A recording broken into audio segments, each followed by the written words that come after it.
Hey gang, we're back on Natrix Vision. Couple things I want to talk about. First of all, check out the videos on the page of the Earthlings live at Mr. Roberts from last weekend. Great local band, and they really maximize the talents of everybody in the band. Also, Thursday night, the Pine Travelers are at the Alchemy Cafe. Check that out. Today, shredding. Now, here's the thing. I can play a little fast. I'll show you a little bit.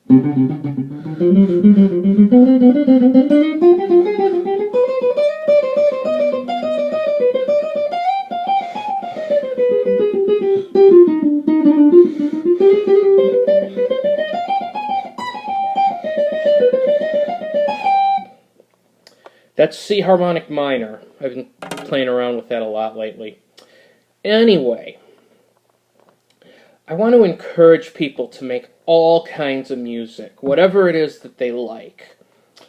That being said, I do not think that it is essential that the music be the most harmonically, melodically, or rhythmically complicated in order to say something. Some people believe that, and you know what? That's fine. My issue with shredders is the people who play fast and do all that really complicated shit just simply for the purpose of playing faster and playing more complicated rhythms and whatnot.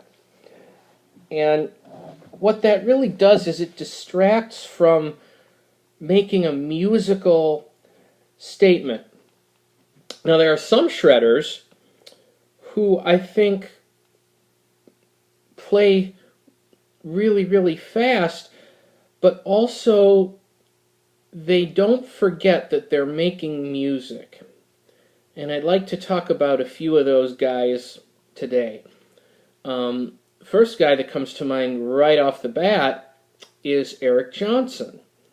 Eric Johnson is from Texas, and in addition to, maybe Cliffs of Dover, which is his most famous song, he can also be seen sitting in on a country session or playing in a band with fusion guitarist Mike Stern, where some of the stuff may be a little bit more jazz-oriented.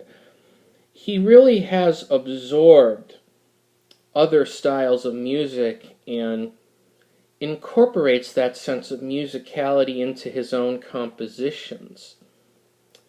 Just don't ever let him sing. Most of these shredders are really lousy singers. Another guy who does it really well is Joe Satriani. Joe Satriani studied with a jazz musician named Lenny Tristano, and he incorporates a lot of that into his original music. He's also very creative. The album Engines of Creation comes to mind. This was one of the first times that I heard electronic music that I thought, maybe something can be done with this. That's an incredibly creative album. It covers a lot of different styles of music.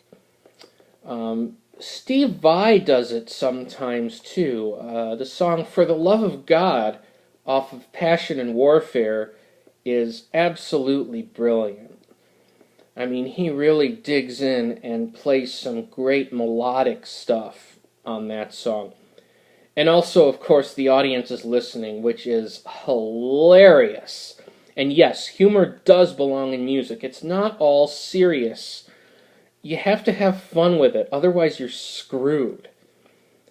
Another guy that's great is Steve Morse. Steve Morse of the Dixie Dregs, originally from Ohio, but spent a lot of time in Georgia and really was able to absorb the idea of that kind of country style and the banjo rolls and things like that. Another guy that's really good is Sean Lane, God rest his soul. Sean Lane, unfortunately, is no longer with us.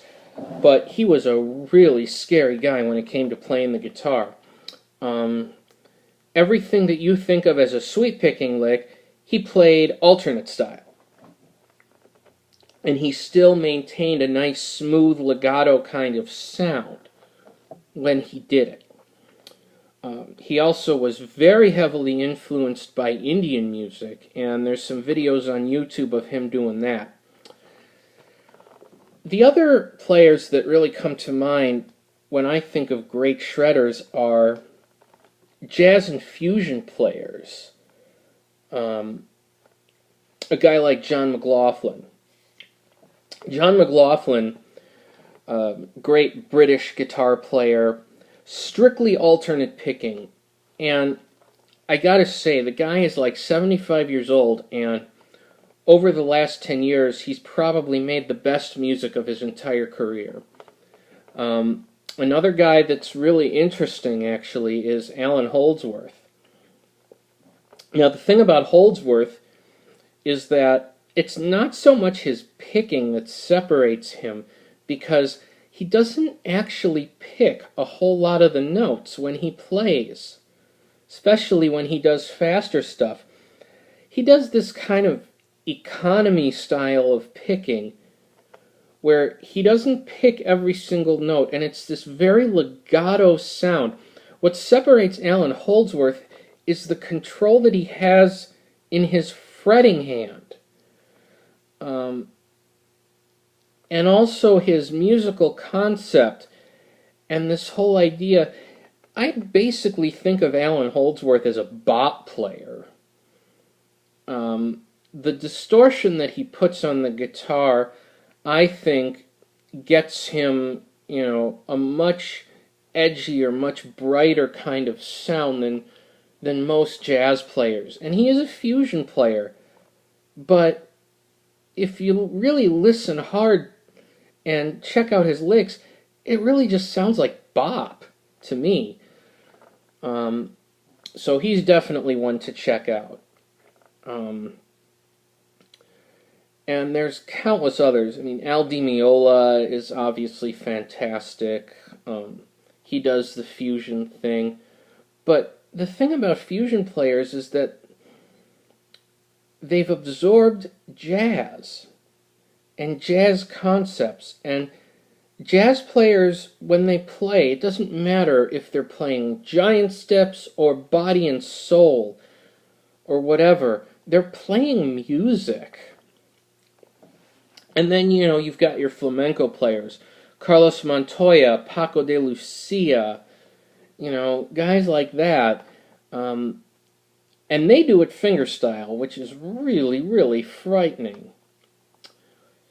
So I think that that's the kind of thing that you want to listen for when you listen to shredders and guys who are playing fast. You want to listen to, are they playing the music still, or are they just playing fast for the sake of playing fast? Guys like Yngwie Malmsteen, who just, they shred the neck, they scallop out their fretboard, their bends go all out of tune, and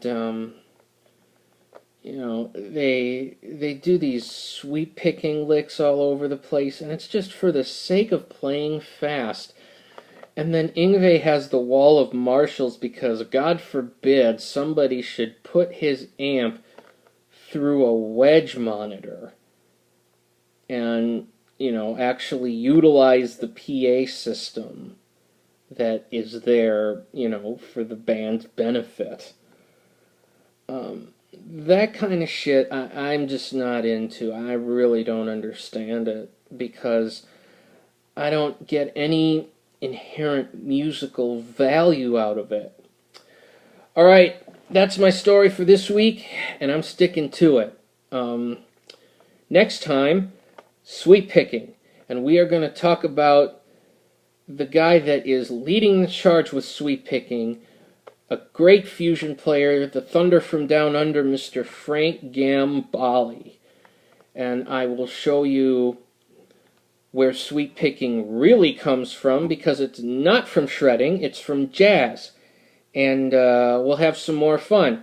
So leave a comment, subscribe, or don't. I really don't care.